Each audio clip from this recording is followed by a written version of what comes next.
You might think Christmas appetizers have always been simple trays of cheese, crackers, and a safe bowl of dip. But if you step back into the 1960s and 70s, you enter a world where Christmas entertaining was bold, theatrical, and a little wild. This was the age when home cooks believed food should put on a show. Christmas parties were filled with dishes that tried to impress neighbors, family, and friends in ways we barely recognize today. Some were delicious, some were strange, some were unforgettable, and many have completely vanished from modern tables. In this video, we're going to take a nostalgic trip through 25 Christmas appetizers that were once the pride of holiday gatherings, but today live only in memories, old cookbooks, and faded photographs. Stay with me until the end, because the last few may surprise you, bring back forgotten feelings, or make you wonder why we ever stopped making them in the first place. The first appetizer that dominated the era was rumaki. This was the official sign that your host wanted to show off. Imagine a crunchy water chestnut wrapped with a small piece of chicken liver, soaked in soy sauce, ginger, and brown sugar, then wrapped in bacon and broiled until crisp.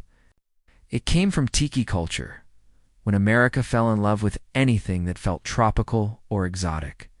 People who would never normally eat liver ate rumaki proudly, because at Christmas parties, it meant you were adventurous. Today we have bacon-wrapped dates, but rumaki still stands as the original. Right beside it was the famous cheese ball hedgehog. Every house had a cheese ball, but the ambitious host turned it into a playful hedgehog covered in pretzel sticks or almonds to look like quills. Guests admired it before nervously trying to take a bite without destroying the whole thing. It was the kind of food that existed partly to make people smile. Then there were deviled eggs done in ways we barely see anymore. In the 60s and 70s, these eggs were piped with fancy patterns, filled with ingredients like anchovies, ham, or shrimp, and displayed on special plates brought out only for Christmas. People treated them like edible decorations. And if you wanted to show your status in a big way, you served lobster thermidor in tiny portions as an appetizer. This was rich, creamy, and felt like something from a French restaurant. It was heavy, expensive, and meant to say, "We have arrived."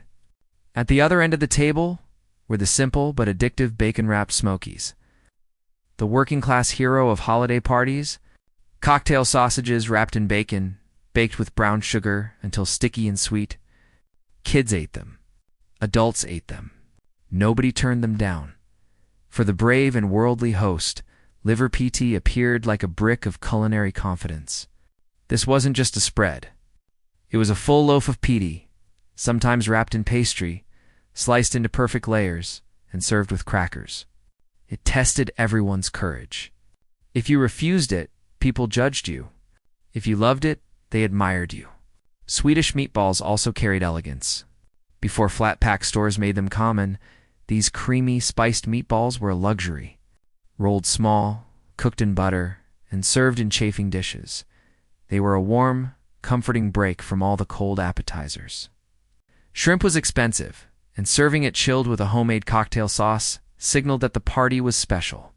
For something healthy, hosts offered stuffed celery boats, celery filled with cream cheese and blue cheese, sometimes rolled in nuts or topped with paprika. Simple, crunchy, and surprisingly loved. Nearby sat the ham and pickle roll-ups, one of the easiest appetizers of the time. A slice of ham spread with cream cheese wrapped around a whole pickle and sliced into spirals. Quick, cheap, tasty, and perfect for busy families. Then came tomato aspic, a dish that looked strange to modern eyes but once held a place of honor. Imagine a wiggling tomato gelatin mold with celery, olives, or shrimp inside, shaped into rings or towers. People ate it with mayonnaise or sour cream. It was considered very stylish. Pigs in a blanket also looked different then. Instead of tiny crescent dough versions, they used real sausages dipped in batter and baked until golden, then sliced. They were hearty and filling, perfect for hungry guests. Another Christmas classic was chicken liver mousse. Soft, silky, rich, and very French. It was served in small bowls with toast and told guests that the host had real cooking skill. In the South, sausage balls were everywhere. Just sausage, cheddar cheese, and biscuit mix rolled together and baked into perfect little bites. Simple and loved by all. Oysters Rockefeller dip was another fancy touch. Spinach, butter, herbs, cream, and oysters baked into a bubbling dip that tasted expensive but was easier to serve than whole oysters. Meanwhile, Vienna sausages from the can made a strange but common appearance on relish trays. Sometimes hot, sometimes cold, always salty and soft. Guests either loved them or hated them. Then there were crab-stuffed mushrooms, elegant and rich, mix of real crab and cream cheese baked in mushroom caps until golden. They were labor-intensive, but worth every minute. Cheese fondue also ruled the 70s, turning appetizers into an activity.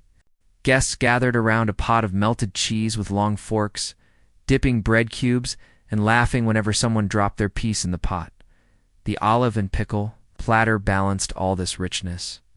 Green olives, black olives, dill pickles, sweet pickles, pickled onions, pepperoncini, all arranged carefully in neat patterns. It provided crunch and tang between bites of heavy food. Bacon-wrapped prunes, also called devils on horseback, were a sweet and salty triumph. Prunes soaked in brandy, wrapped in bacon, baked until caramelized. They tasted amazing, but the word prunes scared people away. So they disappeared. Ritz crackers with cheese spread were the everyman appetizer. Cream cheese, cheddar, dried beef, port wine spreads, all piled on buttery crackers. Simple, but comforting.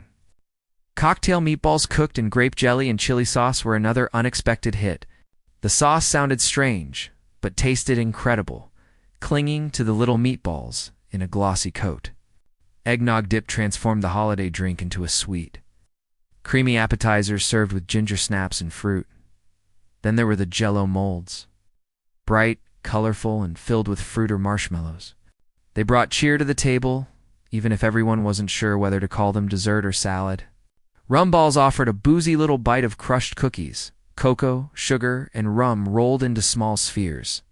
They required no baking and added a grown-up touch to the holiday table. And of course, the punch bowl with sherbet added color and fizz to every party. Soda, juice, and sherbet. Looking back at these appetizers, you see more than recipes. You see a generation that entertained with courage, creativity, and humor.